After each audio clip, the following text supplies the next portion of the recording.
अस्सलाम वालेकुम। पेशे खिदमत है अंबरनाग मारिया सीरीज की कहानी ताबूत वाली लड़कियां।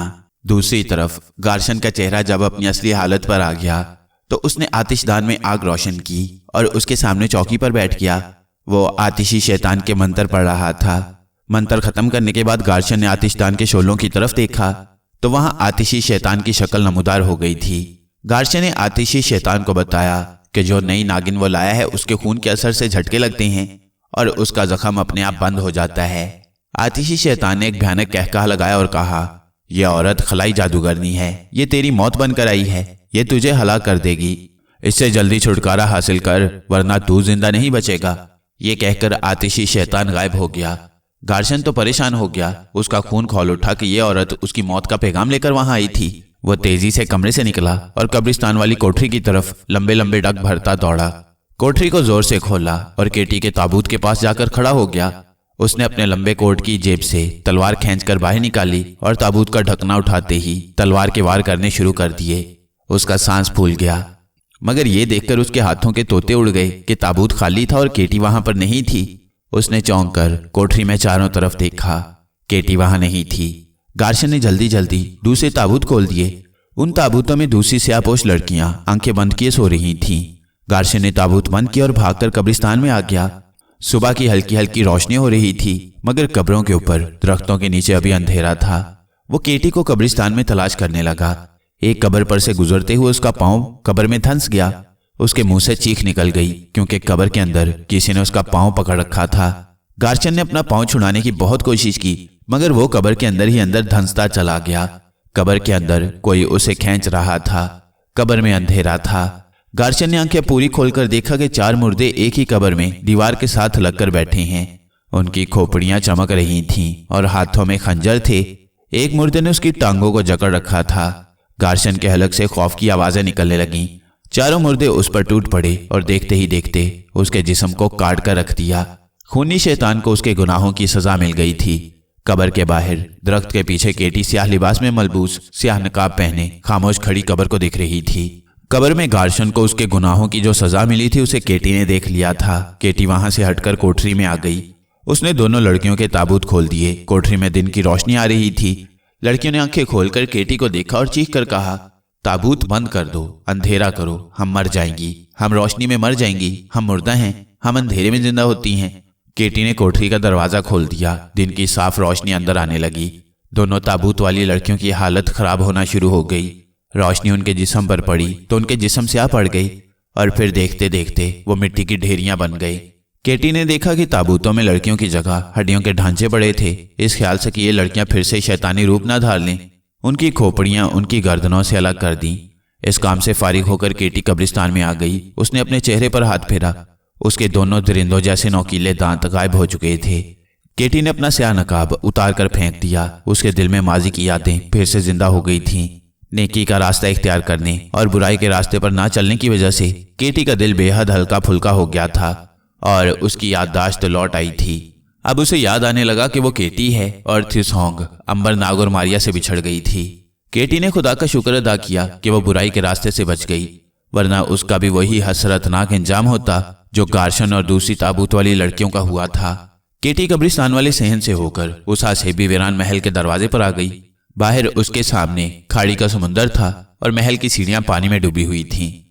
केटी ने देखा कि एक तरफ वही कश्ती बंदी थी जिसमें गोर्श उसे डालकर लाया था।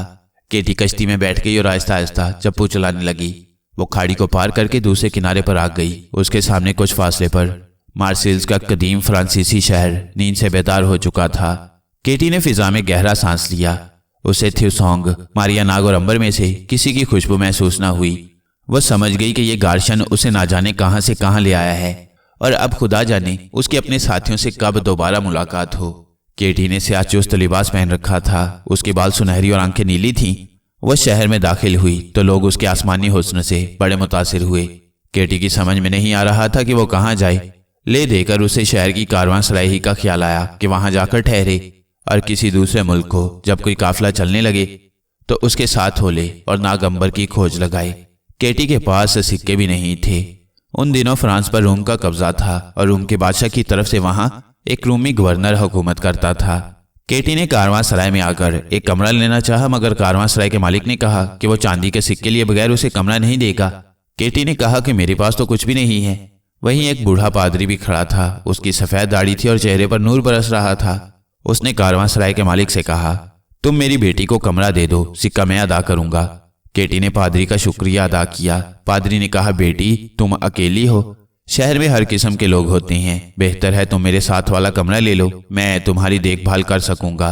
केटी पादरी के इस सलूक से बड़ी खुश हुई और उसने पादरी के साथ वाला कमरा ले लिया। दोपहर के वक्त पादरी दरख्त तले कालीन पर बैठा कावा पी रहा था कि केटी करीब से गुजरी। पादरी ने उसे अपने पास बुलाया और कहा, बेटी क्या तुमने कावा नहीं पिया? नहीं मुकद्दस पाप, केटी ने कहा। केटी झूठ बोलना बहुत बुरा समझती थी। पादरी ने मुस्कुराते हुए कहा, जो लोग सच बोलते हैं वो सीधे जन्नत में जाते हैं। आओ मेरी बेटी, मेरे साथ बैठो और कावा पियो। केटी बड़े अदब से पादरी के पास कालीन पर बैठ गई। पादरी ने छोटे प्याले में गरम गरम खुशबूदार कावा डालकर केटी को दिया। केटी शुक्रिया अदा करके पीने लगी। केटी ने महसूस किया कि पादरी उसे किसी वक्त गहरी निगाह से देख लेता है। एक बार केटी की पादरी से आंखें चार हुई तो केटी से रहा न गया। उसने पूछ ही लिया, मुकद्दस बाप, आप मुझे इतने गौर से क्यों देख रही हैं? पादरी मुस्कुराया और बोला, मेरी बेटी, मैं देख रहा हूँ कि तुम किसी दूर देश से आई हो, और मैं ये भी देख रहा हूँ कि जिन दोस्तों की तुम तलाश में हो वो तुम्हें यहाँ नहीं मिलेंगे। केटी समझ गई कि पादरी अल्लाह का नेक बंदा है और इंसान के चेहरे को देखकर उसके दिल का हाल मालूम कर लेता है। उसने पादरी का हाथ चूम लिया और पूछा, मुकद्दस फादर, आप अनदेखी चीज़ों को देख सकते हैं, मुझे बताइए कि मैं अपने दोस्तों से कहाँ मिल सकूंगी। पादरी ने कहा, मेरी बच्ची, उनसे मिलने के लिए तुम्हें यहाँ से बहुत दूर मुल्क अफ्रीका के जनूबी हिस्से में जाना होगा। वहाँ शायद तुम्हारे दोस्त तुम्हें मिल जाएं। केटी ये सुनकर बड़ी खुश हुई। उसने उसी वक्त मुल्क अफ्रीका की तरफ जाने का फैसला कर लिया। मार्सेल से हर हफ्ते एक बहरी जहाज अफ्रीका की तरफ माल लेकर जाता था। नेक दिल पादरी साहब ने केटी की मदद की और उसे अफ्रीका जाने वाले जहाज में सवार करा दिया। केटी को यकीन था कि पादरी साहब का कहा गलत नहीं हो सकता और थियोसोंग, अंबर नाग और मारिया से उसकी मुलाकात अफ्रीका में जरूर हो जाएगी। दूसरी तरफ अंबर वस्ती अफ्रीका के एक कस्बे में कोताश के बाप की हवेली में मारिया, नाग और थियोसोंग और केटी की राह देख रहा था, जबकि थियोसोंग और मारिया और नाग एक बहरी जहाज में सफर करते जनूबी अफ्रीका की एक बंदरगाह पर पहुंच गए थे और शहर की एक सराय में मुकीम थे। यहाँ उन्हें अंबर या केटी की कहीं भी खुशबू नहीं आई थी, मगर वो नाउमीद नहीं हुए थे और अंबर केटी का खोज लगाने का फैसला किए हुए थे।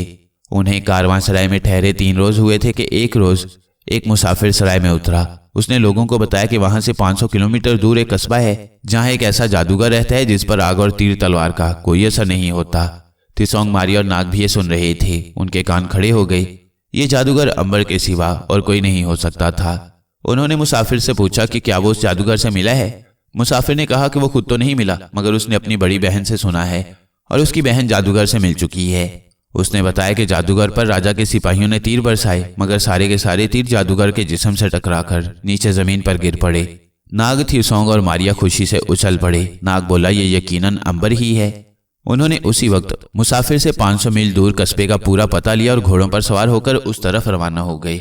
दिन रात सफर करते वो 10 रोज में जंगल के एक ऐसे गांव में पहुंचे जहां एक मासूम लड़की को जबरदस्ती उसके मुर्दा खावंद के साथ आग में जिंदा जलाया जा रहा था। लोगों का हजूम चिता के इर्द गिर्द जमा था। मुर्दा खावंद की लाश को चिता की लकड़ियों पर रख दिया गया था। मासूम लड़की को नए नए कपड़े पहना कर लाया गया। उसका रंग जर्द था।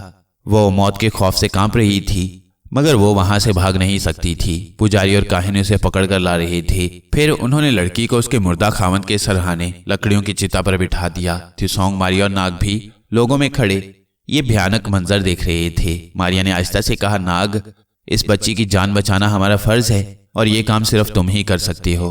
थियोसोंग ने भी मारिया के ख्याल की तायीद करते हुए कहा कि मासूम लड़की बेगुनाह है, वो मरना नहीं चाहती, मगर ये जाहिल लोग रस्म और रिवाज में जकड़े हुए हैं और इस लड़की को मुर्दा खावंद के साथ जला रही हैं, जबकि अपने खावंद की मौत में लड़की का कोई दखल नहीं है। नाग बोला, मैं इस मासूम बच्ची को बचाना अपना इखलाकी फर्ज समझता हूँ। तुम ऐसा करो कि इस हजूम से निकलकर वो सामने जो तालाब है उसके किनारे बैठ जाओ, मैं अपना काम शुरू करता हूँ। थियोसोंग और मारिया लोगों में से निकलकर तालाब के किनारे जाकर बैठ गए। नाग ने चिता के चबूतरे की तरफ कदम बढ़ाए और चबूतरे पर जाकर खड़ा हो गया। लोग, पुजारी और मुर्दे के रिश्तेदार उसे ताज्जुब से तकने लगे कि ये कौन है जो चबूतरे पर खड़ा है, क्योंकि चिता के चबूतरे पर सिर्फ पुजारी, काहिन, महंत और मरने वाले के रिश्तेदार ही खड़े हो सकते थे। एक मोटी तोंद वाले पुजारी ने नाग से कहा, तुम कौन हो, यहाँ से नीचे उतर जाओ। नाग ने हाथ बुलंद किया और बोला, भाइयों और बहनों, एक मुर्दे के साथ जिंदा को जलाना घिनौना काम है।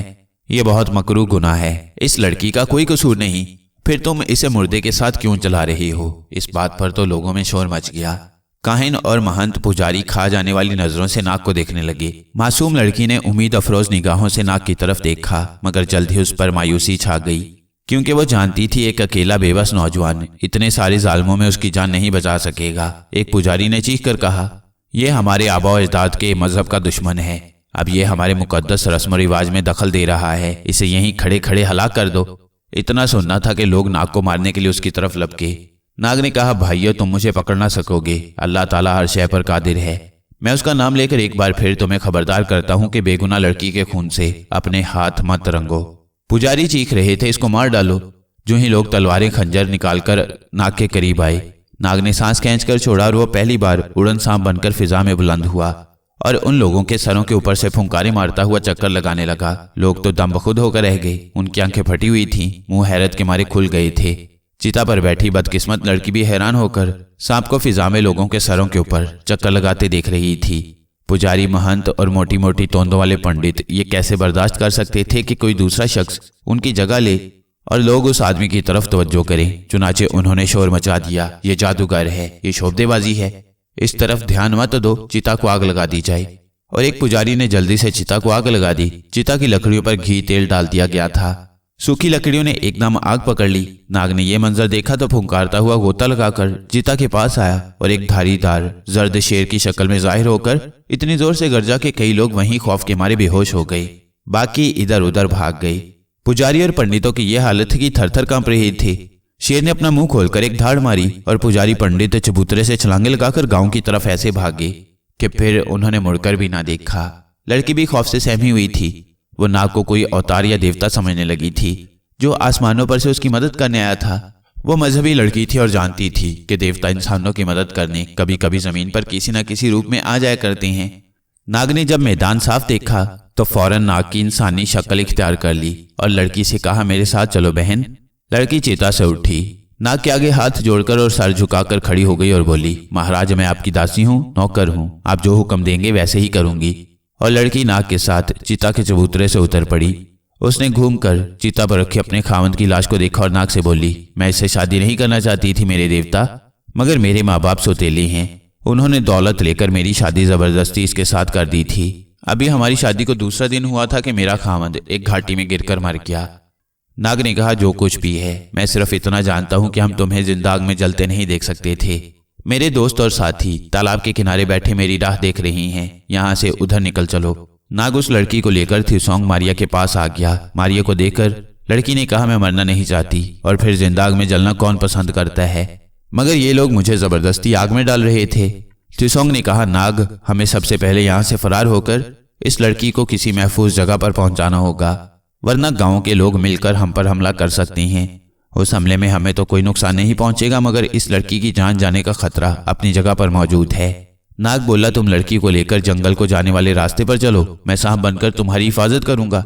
थिसौंग और मारिया ने लड़की को साथ लिया। वो घोड़ों पर सवार हुए और घोड़ों को उस रास्ते पर डाल दिया जो जंगल में जाता था। नाग उड़ने वाले सांप की शक्ल में उनके पीछे पीछे उड़ता चला रहा था।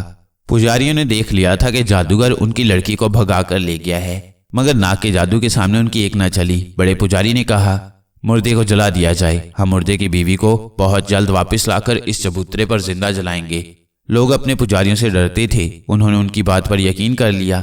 मुर्दे को आग लगा दी गई, मगर बड़े पुजारी ने अपने एक जासूस को नाग के पीछे रवाना कर दिया कि वह छुपकर पता चलाए कि ये लोग लड़की को लेकर कहाँ जाते हैं।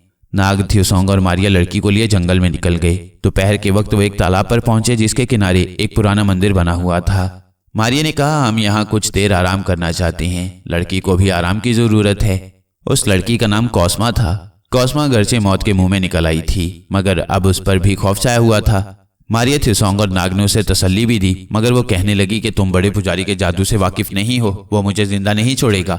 उसने नाग से कहा, तुमने जादू के जोर से सांप और शेर बनकर मुझे मौत के मुंह से जरूर छुड़ा लिया है, मगर बड़ा पुजारी बहुत जल्द यमराज के साथी यमदूत की मदद से कोई ऐसा जादू चलाएगा कि हम उससे बच ना सकेंगे।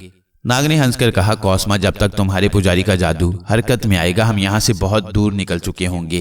हम तुम्हें किसी दूसरे मुल्क में पहुंचा देंगे। थ्यूसोंग ने पूछा, क्या हिंदुस्तान में तुम्हारा कोई रिश्तेदार है? मारिया बोली, अगर तुम्हारा रिश्तेदार ना भी हो तब भी हम तुम्हें हिंदुस्तान पहुंचा देंगे, वहां तुम बड़े पुजारी के जादू से महफूज होगी। कोस्मा ने कहा, हिंदुस्तान में ले जाने की बजाय अगर तुम मुझे मोम्बासा पहुंचा दो तो वहां मेरा एक चचा रहता है, मैं उसके पास बिल्कुल महफूज होंगी। नाग ने कहा, अगर तुम्हारी यही मर्जी है तो हम तुम्हें मोम्बासा पहुंचाए देते हैं। कोस्मा ने उन्हें बताया कि मोम्बासा वहां से मशरिक की जानिब 2 दिन के सफर पर है। थ्यूसोंग, मारिया और नाग को अंबर के पास जाने की भी जल्दी थी, मगर कोस्मा की जिंदगी बचानी भी जरूरी थी। चुनाचे उन्होंने यही तय किया कि पहले कोस्मा को मोम्बासा पहुंचाया जाए, उसके बाद वो अंबर की तरफ रवाना हो जाएंगे। ये लोग मोम्बासा की तरफ चल पड़े। बड़े पुजारी का जासूस उनके पीछे लगा था। जब उसने देखा कि ये लोग कोस्मा को लेकर उस शाहराह पर चल पड़े हैं जो मोम्बासा को जाती है, तो उसने वापस जाकर बड़े पुजारी को खबर कर दी।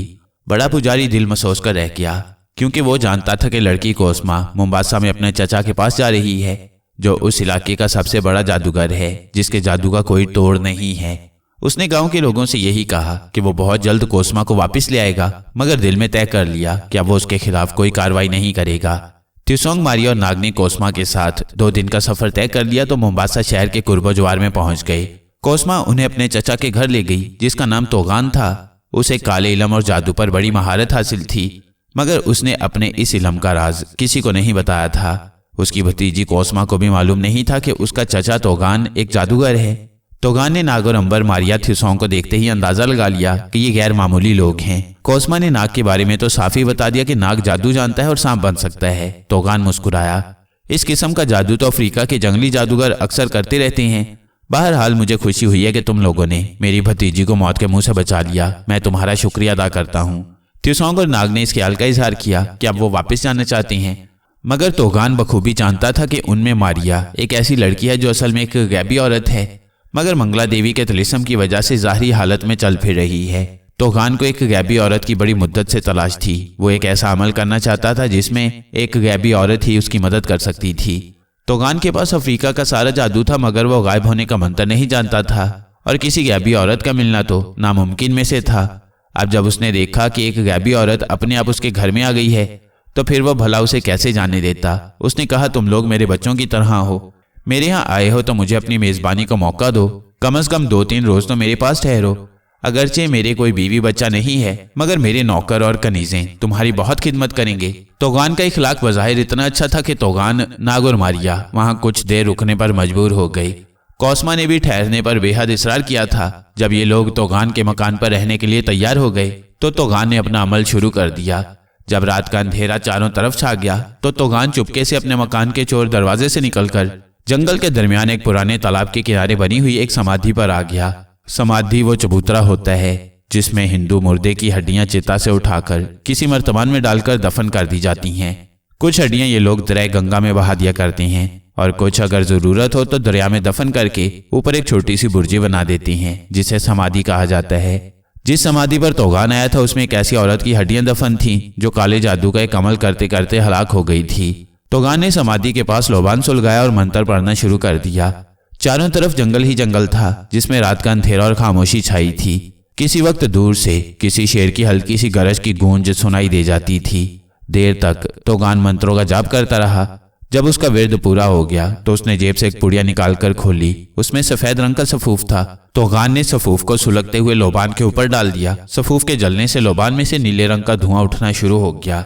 उस धुएं की लपटें अपने आप समाधि की छोटी सी कब्र की तरफ जाने लगीं।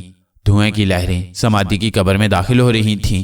तोगान ने एक बार फिर बुलंद आवाज में मंत्रों का जाप शुरू कर दिया। आहिस्ता आहिस्ता लोबान में से निकलने वाला नीला धुआं खत्म हो गया।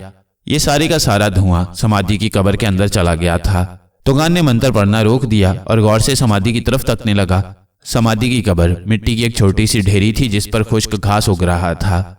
उस ढेरी में हरकत पैदा हुई। फिर एक जगह से मिट्टी का ढेला अपने आप उखड़कर अलग जा गिरा। इसके साथ ही कब्र की ढेरी में जो सुराख पैदा हो गया था उसके अंदर से औरत का हाथ बाहर निकला। उसकी कलाई में चांदी की चूड़ियां थीं, उंगलियों में अंगूठियां थीं। हाथ ने बाहर निकलते ही अपना पंजा फैला दिया। तोगान खामोशी से बैठा गहरी नजरों से उस हाथ को देख रहा था। हाथ में से अचानक एक अंगूठी अपने आप उंगली में से निकलकर तोगान के सामने आन गिरी। फिर अंदर से औरत की गूंजती हुई आवाज आई, तोगान इस अंगूठी को ले जा, इसे अपने बाईं उंगली में पहन ले। फिर तू जो चाहेगा वो हो जाएगा। इस आवाज के साथ ही हाथ कब्र की ढेरी के अंदर चला गया। जमीन पर गिरा हुआ मिट्टी का ढेला अपने आप ऊपर को उठा और सुराख पर आनकर लग गया। कब्र की ढेरी पर पहली जैसी खामोशी छा गई। तोगान ने अंगूठी को अपने बाएं हाथ की उंगली में पहना और उठकर वापस अपने घर की तरफ चल पड़ा। वह बहुत खुश था। उसके अमल का पहला मरहला कामयाबी से पूरा हो गया था। अब उसे दूसरा मरहला शुरू करना था, जो इससे ज्यादा खतरनाक था। बल्कि असल मरहला ही वही था जिसकी खातिर तोगान ने उस जादूगर औरत की लाश की अंगूठी हासिल की थी। तोगान रातों रात अपने घर वापस पहुंच गया। किसी को मालूम न हो सका कि वो कहाँ गया था, कब गया था। तोगान अपने कमरे में आकर पलंग पर लेट गया। शमा जल रही थी। उसने अंगूठी को उंगली से उतारकर गौर से देखा। अंगूठी पर कोई तिलिस्म नक्श था। ये तिलिस्म सबसे बड़ा तिलिस्म था। तोगान इस तिलिस्म को बखूबी जानता था और इसकी ताकत से भी वाकिफ था। उसके चेहरे पर पुरस्कार मुस्कुराहट थी।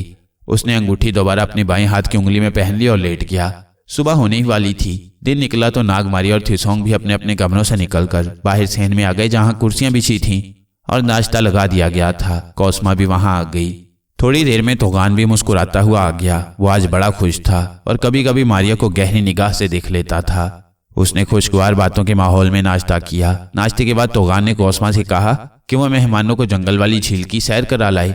थिसोंग नहीं जाना चाहता था, मगर तोगान ने कुछ ऐसी बातें की कि वो भी चलने पर तैयार हो गया। जब ये सब लोग चले गए और मकान खाली हो गया तो तोगान चुपके से मारिया के कमरे में दाखिल हो गया। यहाँ मारिया का बिस्तर बिछा हुआ था। नौकरों ने बिस्तर सलीके से तय कर दिया था। तोगान ने दरवाजा बंद कर रखा था। उसने उंगली वाली अंगूठी मारिया के सराहने के गुलाफ के अंदर भरी हुई रुई में डाल दी और गुलाफ को फिर से ठीक करके उसे बिस्तर पर उसी तरह रख दिया। इसी मकसद के लिए उसने मारिया और उसके साथियों को झील की तरफ रवाना किया था। दोपहर को सब झील से वापस आ गए। मारिया ने आते ही कहा कि वो झील की सैर से बहुत खुश हुई है। तोगान ने कहा, ये झील बड़ी शानदार है, इसे देखने दूर दूर से लोग आते हैं। आइए खाना खा लें, खाना तैयार है। खाने के बाद तोगान की ख्वाहिश थी कि मारिया अपने कमरे में जाकर सोए। वो साफ साफ नहीं कह सकता था। उसने बहाने से कहा कि इस मुल्क का मौसम ऐसा है कि दोपहर के खाने के बाद कुछ देर आराम कर लेना चाहिए, नहीं तो सेहत खराब हो जाती है। नाग ने कहा कि उसे तो नींद नहीं आ रही। थिसोंग ने भी सोने की बजाय बाहर जाकर सैर करना ज्यादा पसंद किया। मारिया भी सोना नहीं चाहती थी, मगर तोगान के इसरार पर वो अपने कमरे में जाकर बिस्तर पर लेट गई। थिसोंग और नाग बाहर शहर की सैर करने चल दिए। कौसमा बावर्ची खाने में जाकर रात के खाने का इंतजाम करने लगी। तोगान अपने कमरे में आ गया। उसने दरवाजे को बंद करके अंदर से कुंडी लगा दी। अलमारी से एक गोल शीशा निकालकर अपने सामने मेज पर रख दिया और उसमें गौर से तकने लगा। पहले तो शीशे में उसे अपनी शक्ल ही नजर आई, मगर थोड़ी देर बाद उसकी शक्ल धुआं बनकर गायब हो गई। अब वहां मारिया की शक्ल उभर आई। मारिया अपने बिस्तर पर लेटी थी। उसका सर सरहाने पर था, जिसके अंदर तिलिस्मी अंगूठी छुपा दी गई थी। मारिया कुछ बेचैन सी नजर आ रही थी। वह सरहाने पर अपने सर को इधर उधर कर रही थी, जैसे उसे नींद ना आ रही हो। तिलिस्मी अंगूठी ने अपना काम शुरू कर दिया था। मारिया ने 2-4 बार बेचैनी से पहलू बदला, अपने सर को सरहाने पर इधर उधर मारा और फिर जैसे उस पर बेहोशी तारी होने लगी। तोगान की आंखें शीशे पर जमी हुई थी। मारिया के साथ एक अजीब बात हुई। वह बेहोश होने के बाद बेहिस्सो हरकत हो गई थी। अचानक उसने छोटा होना शुरू कर दिया। छोटे होते होते वो एक चिड़िया के साइज जितनी हो गई। इसके बाद मारिया की जगह सरहाने पर उल्लू का छोटा सा पंजा पड़ा था।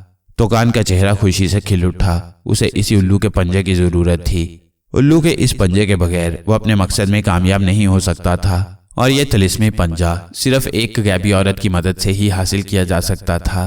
तोगान ने जल्दी से शीशा उठाकर अलमारी में रखा और दरवाजा खोलकर मारिया के कमरे में दाखिल हो गया। मारिया, जो थोड़ी देर पहले बिस्तर पर पहलू बदल रही थी, अब वहां पर मौजूद नहीं थी। उसकी जगह बिस्तर के तकिए पर उल्लू का छोटा सा काला पंजा पड़ा था। तोगान ने पंजा उठाकर जेब में रखा और दबे पांव कमरे से वापस निकल आया। अपने कमरे में आकर तोगान ने उल्लू के पंजे को अलमारी के सबसे ऊपर वाले खाने में संभाल कर दरवाजे को ताला लगा दिया। अब उसे अपना दूसरा और आखिरी मरहला शुरू करना था। मारिया उल्लू के पंजे की शक्ल में उसके कब्जे में आ चुकी थी। उसे मालूम था कि मारिया के गायब हो जाने से बड़ा तूफान उठेगा, मगर वो इसके लिए पूरी तरह तैयार था। जब शाम होने लगी तो कौसमा और थिसोंग और नाग को कदरे फिक्र हुई कि मारिया कहाँ चली गई। नाग ने खाली खाली आंखों से थिसोंग की तरफ देखा और कहा, थिसोंग, मारिया की खुशबू नहीं आ रही। नाग ने नाक सुकेड़ी। वाकई मारिया की खुशबू गायब थी। आगे क्या हुआ ये जानिए इस सीरीज की अगली कहानी में।